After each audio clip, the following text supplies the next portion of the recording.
is my new favourite intro. I'm just gonna put my little hip flask skull over there. Welcome back to That Fiction Life.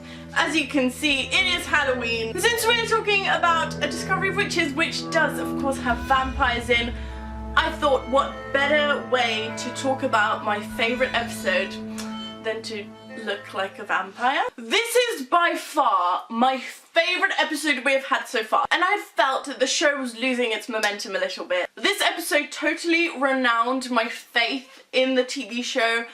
I am so impressed with this episode that I'm just gonna go straight in. This episode highlighted everything that I love about this story.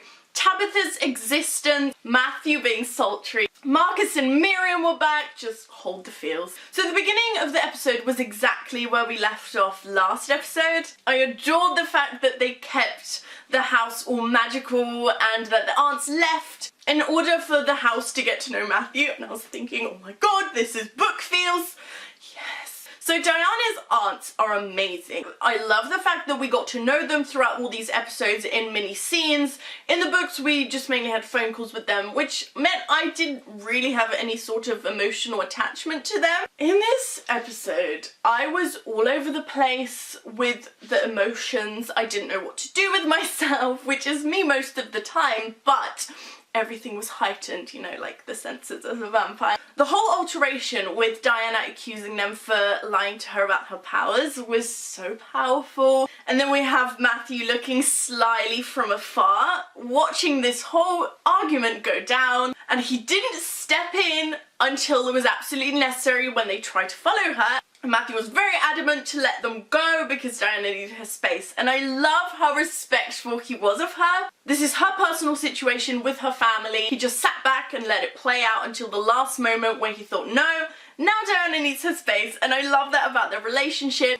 He's not this overprotective alpha male that tries to get into every situation and take over. The visualization was so strange in this episode, and it felt so much like Halloween, and I was digging that because hello, but I still hold a grudge that we didn't see Diana's spellbinding, the poetic ribbons in the book, but after they showed the cobwebs tying her to the bed, everything from episodes 1 and 2 made sense. So Diana had these freaky spider dreams, and everyone was thinking, what the actual hell is this? And now we know that it was foreshadowing of the cobwebs being the ones tying her powers up. I'm shook. So Em and Sarah are actually the best couple.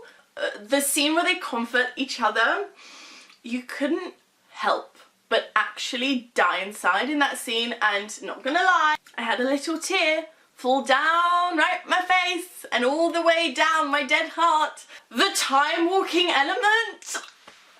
Okay, so this scene was so perfectly directed, and it happened in a matter of seconds, but it looked exactly like I imagined it did in the books. It was this very quick happening where everyone freaked out for a few seconds thinking, where the hell has Diana gone? Has she been kidnapped? And she materializes outside the barn bit. The way Matthew runs up to her and they realize that she has more powers than they thought in the first place, it was everything. So Juliet has gone rogue.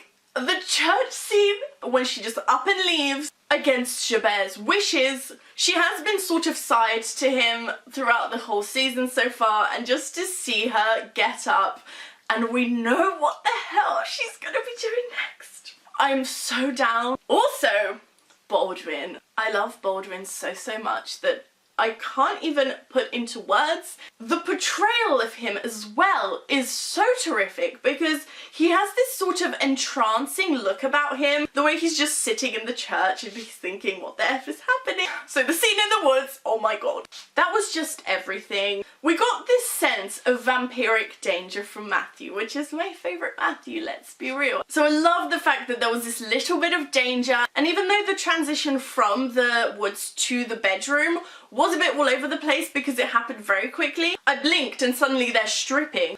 So I'm glad we got this really emotional romantic scene from them, although I did wish that we got a bit more danger. They keep getting to the verge of this dangerous Matthew, and then he reels it in, which I think is a mistake because realistically this is a vampire, has a lot of bloodlust, and it can't be perfectly safe to be around him the whole time, right? I wish the show made it more dangerous, but other than that, this episode gave us so many crucial scenes. I really missed Marcus and Miriam. They are my favourite duo from the show, I think. The snarky remarks that they have give me life. The script for them, I think, is always the best. Again, Baldwin blew my mind, as he does every time he comes up on screen. So, I'm very excited for the finale because the last scene with Juliet saying, "You must be Diana, hey, I'm the crazy bitch ex-girlfriend that is jealous." We're going to hopefully get a scene into a possible season 2, which if you have read Shadow of Night, you know where it's set. But talking of set, actually, I really am missing Oxford, and I know there's no reason for them to be there at all. The cinematography for Oxford was so beautifully done, and they did this to an extent with Septor, where they did show the castle and they had these sort of drone helicopter shots where they show us the landscapes, but I think they need to do that here now because all we've seen so far really is the house, but just imagine the actual entire set. It would have been beautiful. So I really hope they show us more of where they are in the finale. I'm so excited because I'm going to be seeing the finale at a special Deborah Harkness event. So everyone's going to be watching it together. It's going to be a room full of very emotionally charged fangirls and fanboys, so I'm very excited to experience that. Let me know what you thought of the episode because I'm very curious. Thank you so much for watching. Make sure to subscribe to my channel right here. My last video is just there for your enjoyment, and I will see you next time. Bye!